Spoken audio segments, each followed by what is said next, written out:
Hello everyone, I am Akash Gaur. Welcome back to your Indian medical lecture. Guys, नया topic लेकर आए हैं epithelial tissue.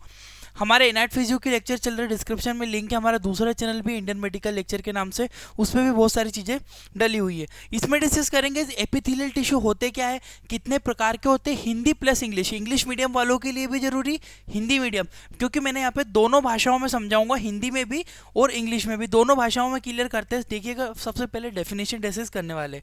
क्या होती है डेफिनेशन? देखिएगा, सबसे पहले एपिथेलियल टिश्यू यानी कि जो ऊतक होते हैं वो क्या होते हैं। देखिएगा, same structural and same functional group of cell is called tissue. एक समान आकार और एक समान कार्य करने वाले कोशिका के समूह को एपिथेलियल टिश्यू या ऊतक कहा जाता है। बेसिक सी चीजें, बहुत इजी चीज बताई मैंने कि जो संरचना भी समान हो और कार्य भी समान हो। जैसे कि हम मेरे हिपेटिक सेल है, हिपेटिक टिश्यू है, लीवर के अंदर जो टिश्यू बन रहे हैं वो लीवर एंजाइम बनाएंगे। सोचने का काम तो नहीं कर सकते ना, यानी कि एक जैसे संरचना, पूरे टिश्यू एक जैसे, लीवर एक जैसा दिखाई देता है, लीवर दिमाग जैसा नहीं दिखता है, दिमाग लीवर जैसा नहीं दिखता है, लीवर किडनी जैसी नहीं दिखती है। तो कहने का अर्थ ये है, अगर आपसे सिंपल एक भाषा में पूछा जाए कि ऊतक क्या होते हैं, तो आपको कहना है कि sir, same structural same functional group of cell is called tissue, यानी कि एक सामान्य कार्य करने वाले, एक सामान्य दिखने वाले कोशिका के गुच्छे को, समूह को हम ऊतक के नाम से जानते हैं। आगे बढ़ता हूं, ये बेसिक डेफिनेशन थी। आप चाहो तो इसका स्क्रीनशॉट भी ले सकते हो ताकि आपको माइंड में चीजें रहेगी। और डिस्क्रिप्शन में लिंक है हमारे प्ले स्टोर के एप्लीकेशन के, वहां आके आप प्रीमियम मेंबरशिप लेके परचेज भी कर सकते हो। आगे बढ़ता हूं, देखिएगा, क्लासिफिकेशन यानी कि एपिथेलियल को वर्गीकरण कितने भागों में किया गया है। बहुत इजी सी चीजें मैं बताऊंगा। यहाँ पे थोड़ा इंग्लिश है, कोई इशू नहीं है, मैं आगे हिंदी में एक एक वर्ड करूंगा। 3 प्रकार के बताए गए भैया। सबसे पहला यहाँ पे बताया गया सिंपल एपिथेलियल टिश्यू, दूसरा बताया गया है glandular epithelial tissue, stratified epithelial tissue. ठीक है, स्क्यूमस एपिथेलियल टिश्यू में 3 भागों में बताऊंगा। पहला होता है squamous epithelial tissue, simple squamous, simple cuboidal, simple columnar. इनको एक एक करके डिस्कस करेंगे। ग्लैंडुलर भैया वो टिश्यू होते हैं जो कि ग्लैंड बनाते हैं। ग्लैंडुलर का मतलब क्या है? जो कि ग्लैंड बनाए, ग्रंथियां बनाए, उन टिश्यू को ग्लैंडुलर एपिथेलियल टिश्यू कहते हैं। बहुत इजी है। स्ट्रेटिफाइड में, स्ट्रेटिफाइड का मतलब होता है खिंचावदार, वह ऊतक, वह टिश्यू जिनको खींचा जा सके, स्ट्रेटिफाइड एपिथेलियल टिश्यू के लिए। स्ट्रेटिफाइड जहां जहां वर्ड जरूरी नहीं है, स्ट्रेटिफाइड जहां वर्ड जुड़ेगा खींचने वाली बात की जाएगी। आगे बढ़ता हूं मैं, इनको एक एक करके, आप इसका स्क्रीनशॉट ले लो। सबसे पहला आता है हमारा simple स्क्यूमस epithelial tissue. स्क्यूमस epithelial tissue क्या होता है आप देख लीजिएगा। देखिएगा, स्क्यूमस epithelial tissue has thin, flat and single layer of structure. बोलना है कि स्क्यूमस एपिथेलियल टिश्यू कौन से टिश्यू होते हैं भैया? स्क्यूमस एपिथेलियल टिश्यू पतले और थोड़े दबे हुए रहते हैं। यह टिश्यू केवल एक ही परत वाले होते, सिंगल लेयर वाले होंगे, सिंगल परत वाले टिश्यू होते हैं। ठीक है, इनमें एक ही लेयर पाई जाएगी, एक के ऊपर एक के ऊपर एक नहीं मिलेंगे, सिंगल परत वाले ये होते हैं। ठीक है, आउटर बोल रहा है outer line look like as polygonal shape. Polygonal shape का मतलब क्या होता है? इसकी जो पॉलीगोनल शेप है, मतलब बहुत सारे शेप में आपको इस तरह से पॉलीगोनल शेप में दिखाई देंगे। एक टाइल्स के जैसे अरेंज्ड है ये। किस तरह से अरेंज है? जैसे कि टाइल्स रहती है ना, उस तरह से इसको अरेंज किया गया है। ठीक है, squamous epithelial tissue present on basement membrane and it's nucleus present in centrally. Hindi में समझो, फिर डायग्राम में बता दूंगा। जो स्क्यूमस एपिथेलियल टिश्यू है, एक बेसमेंट मेम्ब्रेन की परत के ऊपर रहते हैं और इसमें न्यूक्लियस केंद्र में पाया जाता है। केंद्र मतलब सेंटर की बात की जा रही है यहाँ पे, कि सिंपली भैया हमारा एक टिश्यू है, हमारा यहाँ पे एक टिश्यू दिया गया है। इस टिश्यू में किस चीज़ की बात की जा रही है? टिश्यू में बेसमेंट मेम्ब्रेन मतलब उसका भैया मकान के नीचे की कुर्सी, कुर्सी के ऊपर मकान, उसी टाइप से जो नीचे वाली जो परत है ये बेसमेंट मेम्ब्रेन है। और इसका जो न्यूक्लियस है, न्यूक्लियस का मतलब बताया गया है ये वाला पॉइंट, जो न्यूक्लियस है इसका, यहाँ पे आप बीच में देख पा रहे हो न्यूक्लियस, ये न्यूक्लियस होता है। ये न्यूक्लियस का होता है सेंटर में होता है। ठीक है, सेंटर मतलब बीच में, केंद्रक में स्थित न्यूक्लियस पाया जाता है। इतनी चीज आप माइंड में रखिएगा इसको, ठीक है। आगे बढ़ता हूं मैं, लोकेशन। अब भैया हमारे जो ये टिश्यू है सिंपल स्क्यूमस एपिथेलियल टिश्यू, ये कहाँ पाए जाएंगे, इसकी लोकेशन क्या होगी। इसकी लोकेशन की बात की जाए, lining of the alveoli in lungs, यानी कि यह एल्वुलाई के अंदर और ऊपरी सतह पर स्थित रहते। फेफड़ों के अंदर एल्वुलाई पाई जाती है। देखिएगा डायग्राम, ये रहा भैया हमारी एल्वुलाइस। देखिएगा ये फेफड़े हैं, लंग्स है, लंग्स को जैसे जैसे अंदर डिवाइड करेंगे इस तरह के गोल अंगूर के गुच्छे के जैसी संरचना होती है।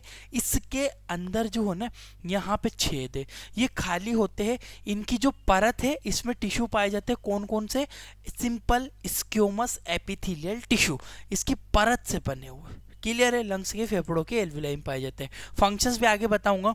It is also found inside of different tube of body as blood vessels, renal tubule, यानी कि यह शरीर की और कई जगह पर पाए जाते हैं, जैसे कि ब्लड वेसल्स में, रीनल ट्यूब्यूल में। रीनल ट्यूब्यूल हमारे किडनी के अंदर का नेफ्रॉन का भाग होता है, वहां पर भी ये टिश्यू उपस्थित रहते हैं। दूसरी चीज, हमारी ब्लड वेसल्स जो वेन वगैरह है इनके अंदर वाली लाइनिंग है वहां पे भी ये उपस्थित रहते हैं। काम देख लीजिए, काम इसका स्क्रीनशॉट लो, फिर आगे बढ़ता हूं। कार्य, काम देखिएगा, बोलना है पहला काम करता है डिफ्यूजन ऑफ गैसेस, यानी कि गैसों का आदान प्रदान करना। दूसरा बात पति अवशोषण करना। तीसरा सुरक्षा करना। भैया गैसों का आदान प्रदान का मतलब क्या है, एल्वुलाई के अंदर उपस्थित थे। अब एल्वुलाई के अंदर तो होता ही गैसों का आदान प्रदान है ना, फेफड़े हमारे सांस लेने में मदद करते, तो वहां पे जो ये छननी होती है जो ऑक्सीजन को अंदर डाल देती है और CO2 को बाहर निकाल देती है, जिसे it's known as diffusion of the gases, यानी कि गैसों का आदान प्रदान, यानी कि डिफ्यूजन ऑफ गैसेस, ठीक है। दूसरा एब्जॉर्प्शन, बिल्कुल गाइज ये एब्जॉर्प्शन अवशोषण का में मदद करता है। और ये सुरक्षा यानी कि प्रोटेक्शन का भी ये काम करता है, यानी कि सुरक्षा भी इसकी करके रखता है। ये इसके कार्य होंगे, ये चीज ध्यान रखिएगा आप लोग। मैं आगे बढ़ता हूं। नेक्स्ट और important, cuboidal epithelial tissue. Cuboidal epithelium tissue होते क्या है, cuboidal epithelial tissue has cubic shape cell, its all corners look like as same size, यानी कि जितना लंबा उतना चौड़ा। हिंदी में समझिएगा, क्यूबॉइडल एपिथेलियल टिश्यू चौकोर आकृति के दिखाई देते हैं और इसको देखने पर सारे भाग एक जैसी आकृति के दिखाई देते हैं, जैसे कि साइज के दिखाई, एक जैसे कि साइज की। देखिएगा ये रहे आपके क्यूबॉइडल एपिथेलियल टिश्यू, इनमें जितना लंबा है उतना चौड़ा है उतना मोटा है, मतलब जितना लंबा होगा उतना ही चौड़ा होगा। हाइट वेट सब कैसे अरेंज है, एकदम जैसे घर में टाइल से नहीं लगाते अपन, उस तरह से अरेंज रहते हैं ये, ठीक है। तो बोला है cuboidal epithelial tissue are present on basement membrane and they has oval shape nucleus which is present centrally. Hindi में समझिएगा कि जो क्यूबॉइडल एपिथेलियल टिश्यू है बेसमेंट मेम्ब्रेन की ऊपरी सतह पर पाए जाते हैं और इनमें न्यूक्लियस गोलाकार होता है जो कि टिश्यू के केंद्रक में पाया जाता है। इसको डायग्राम में समझ लो भैया, ये टिश्यू है, इसमें नीचे वाली परत को बेसमेंट मेम्ब्रेन के नाम से जाना गया है। बेसमेंट मेम्ब्रेन के ऊपर टिश्यू पाए जाते हैं, टिश्यू के सबसे केंद्रक बीच में न्यूक्लियस होता है। तो यही बात बताई गई है इसमें कि भैया टिश्यू होते हैं क्यूबॉइडल एपिथेलियल टिश्यू, ऐसे टिश्यू होते हैं, ऐसे ऊतक होते हैं जो कि हमारी बेसमेंट मेम्ब्रेन की परत के ऊपर पाए जाते हैं। और इनमें दूसरी चीज बोली गई है चौकोर होते हैं, यानी कि टाइल्स जैसे होते हैं, जितना लंबा उतना चौड़ा उतना मोटा, और बीच में न्यूक्लियस पाया जाएगा। इससे ज्यादा डिटेल नहीं देखना है। आगे बढ़ता हूं, स्क्रीनशॉट ले लीजिएगा अगर आपको चाहिए हो तो।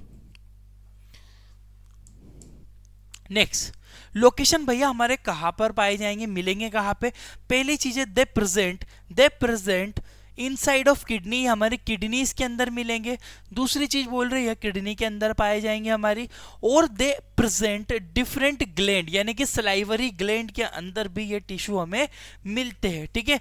सलाइवरी ग्लैंड के अंदर मिल जाएंगे और भी अदर ग्रंथियों के अंदर पाए जाएंगे। किडनी के अंदर जैसे कि हमें मिल रहे हैं यहाँ पे, किडनी के अंदर पाए जाएंगे। यहाँ पर ये टिश्यू होते हैं। काम क्या करते हैं, काम बताता हूँ, आगे बढ़ता हूँ, आप चाहो तो ले लीजिएगा स्क्रीनशॉट। काम देखिएगा, सिक्रेशन एंड एब्जॉर्प्शन। बिल्कुल किडनी के अंदर क्या होता है, अवशोषण होता है, सिक्रेशन होता है, वहां से वो फिल्टर करके नेफ्रॉन का आगे वाले भाग को भेजती है। तो सिक्रेशन और एब्जॉर्प्शन मतलब अवशोषण का भी काम करती है। क्यों? क्योंकि जो काम वाले प्रोडक्ट भी किडनी छान देती है तो वो आगे चल के छन्नी से वापस अवशोषित हो जाते हैं। इसको आप मेरे दूसरे चैनल पे जाके वीडियो डली हुई डिस्क्रिप्शन में दे दूंगा लिंक, उसको जाकर पढ़ सकते हो। तो सेक्रेशन और एब्जॉर्प्शन दोनों का काम करते हैं, और ये चीज ध्यान रखना बहुत इंपॉर्टेंट है। सिक्रेशन यानी कि, और वैसे भी हम इसको एक एग्जांपल हमारी ग्लैंड्स के अंदर होते हैं तो ये सिक्रेट करते, दिख रहे हैं चोकोर टाइप के आपको यहाँ पे, है ना, ये चोकोर चोकोर चोकोर टिश्यू है, ठीक है। ये सिक्रेट भी करेंगे और एब्जॉर्ब का भी काम करते। आगे बढ़ता हूं। नेक्स्ट आता हमारा columnar epithelial tissue. Columnar epithelial tissue समझिएगा, columnar epithelial tissue has column like structure. Column मतलब वही कॉलम, हाँ आप सही समझ रहे हो, कॉलम मतलब जो घर के जो कॉलम होते हैं उस प्रकार के कॉलम लाइक स्ट्रक्चर होता है। कॉलम लंबे लंबे, ऐसे नीचे डायग्राम भी दिख रहेगा। Columnar epithelial tissue present on basement membrane, बिल्कुल बेसमेंट मेम्ब्रेन के ऊपर स्थित होते हैं, बेसमेंट मेम्ब्रेन पर पाए जाते हैं। दे हैज ओवल न्यूक्लियस, ओवल मतलब गोलाकार थोड़ा सा दबा हुआ, प्रेजेंट ऑन बेसमेंट मेम्ब्रेन यानी कि बेसमेंट मेम्ब्रेन पे पाए जाते हैं। देखो अब हर एक टिश्यू में हमने जो टिश्यू पढ़े हैं ये थोड़ा अलग है। ये कॉलम की तरह है, लंबा है, और इसका जो न्यूक्लियस है थोड़ा बेसमेंट मेम्ब्रेन पे, मतलब नीचे सेंटर में नहीं। अगर आप यहाँ पे देख पा रहे होंगे तो ये बिल्कुल सेंटर में न्यूक्लियस नहीं है, ये थोड़ा डाउन में न्यूक्लियस पाया जाएगा, ठीक है गाइस। इसमें आगे बढ़ता हूं मैं। अब इतना चीज आपको समझ में आया होगा कि कोलिमनार क्या होता है। अगर कोलिमनार एपिथेलियल का और मॉडिफाइड भाग रहता है, some time columnar tissue produce finger like structure which is called ciliated columnar epithelial tissue. देखिएगा कभी कभी जो कोलिमनार एपिथेलियल टिश्यू होते हैं वो उंगली के जैसी समान संरचना बना लेते हैं, जिन्हें सीलिएटेड कॉलम कहते हैं। सीलिएटेड मतलब ऐसे देख रहे हो आप, इसके ऊपर मतलब एक सरफेस जमीन पर ऐसे घास टाइप का उग गया है, इसे क्या हमने बोला, कोलिमिनार, कॉलम जैसा स्ट्रक्चर है। और सीलिया है, सीलिया मतलब ऐसे फिंगर जैसे स्ट्रक्चर। ये करता है क्या गाइस, ये हमारे फेफड़ों के अंदर भी होता है, ट्यूब में होता है। जब सांस लेते हैं छोड़ते हैं तो हमारे जो ऑक्सीजन के मॉलिक्यूल है उसको ट्रेवल कराता है। हमारे पेट के अंदर होते हैं, पेट के अंदर क्या करते हैं, ये जो खाने के मॉलिक्यूल है उसे आगे आगे इस तरह से ये ट्रेवलिंग करवाता है, ठीक है गाइस। देखिएगा लोकेशन कहाँ पाए जाते हैं। It is present in outer lining of stomach, जैसे कि बोला पेट के ऊपरी भाग में, है ना, तो वह करता क्या, वहां पे खाने का मूवमेंट करवाएगा। It is also present upper respiratory tract, श्वसन के ऊपरी भागों में। क्यों? क्योंकि जब भी मैंने सांस ली तो जो श्वसन के जो ऑक्सीजन के मॉलिक्यूल है उनको ट्रेवलिंग ऐसे ऐसे ऐसे ऐसे ऐसे धक्का देने का काम करता है, ठीक है, आगे बढ़ाता है। It is also present in fallopian tube, मादा जनन के तंत्र में। फेलोपियन ट्यूब में क्या होता है, मादा के अंदर जब अंडा बन के ऊपर आता है तो उसको ऐसे ऐसे ऐसे ऐसे ये ट्रेवल करवाता है, उसके अंदर भी उपस्थित होता है। It is also present in intestine, intestine में भी होता है, क्योंकि छोटे आंत में क्या करता है, छोटे आंत में भी खाने को इसको आगे आगे आगे आगे इस तरह से भेजना होता है, तो वहां पर भी उपस्थित होते हैं। इनके कार्यों के बारे में विवरण, it is main function is that it help to movement of small particle and small food particle. बोलना है इसका मुख्य कार्य होता है कि ये छोटे छोटे अणुओं को गति करवाते हैं, आगे मूव करवाते हैं। जैसे कि आप यहाँ पर डायग्राम में आप देख पाओगे, ये फेफड़ों के अंदर का एग्जाम्पल लिया गया, ये फेफड़े है, इसके अंदर यहाँ भी शोषण के मॉलिक्यूल या कुछ मॉलिक्यूल आएंगे, तो उसको ये धागे जैसा दिख रहा है आपको, ये इस तरह से मूवमेंट उसको आगे पार्टिकल को मूव करवाता रहता है। आई होप कि आपको ये चीजें समझ में आई होगी। आगे बढ़ता हूँ फंक्शंस के बाद में। अब आता है हमारा लास्ट और स्ट्रेटिफाइड एपिथेलियम। बहुत इजी मैंने समझाया, बहुत डिटेल से मैं गया नहीं। Stratified epithelial tissue, they are special type of tissue which has multiple layer and they has different shape and size. उनके पास अलग अलग आकृति, अलग अलग साइज, अलग अलग शेप्स होते हैं, ठीक है। इस प्रकार के टिश्यू होते हैं जिनमें कई परत पाई जाती है। इस प्रकार के टिश्यू में अलग अलग आकार और अलग अलग आकृति की कोशिकाएं भी होती है, ठीक है। यहाँ पे देख सकते हो, यहाँ पे कोलिमनार है, फिर दूसरे है, फिर दूसरे, तो मिक्स टिश्यू हो गए। और ये स्ट्रेटिफाइड, स्ट्रेचेबल रहते हैं, इनको स्ट्रेटिफाइड ये फैल जाते हैं और इस तरह से होते हैं। दे अरेंज ऑन बेसमेंट मेम्ब्रेन पे पाए जाते हैं। दे हैज मल्टीपल लेयर, ठीक है, मल्टीपल न्यूक्लियस मतलब इसमें देख रहे हो डायग्राम में बहुत सारे न्यूक्लियस यहाँ पे पाए गए हैं। आई होप कि आपको इतनी चीज़ समझ में आएगी। Thank you for watching guys your Indian medical lecture. अगर आपको समझ में आया वीडियो को लाइक, प्लीज़ चैनल को सब्सक्राइब जरूर कीजिएगा। Thank you for watching.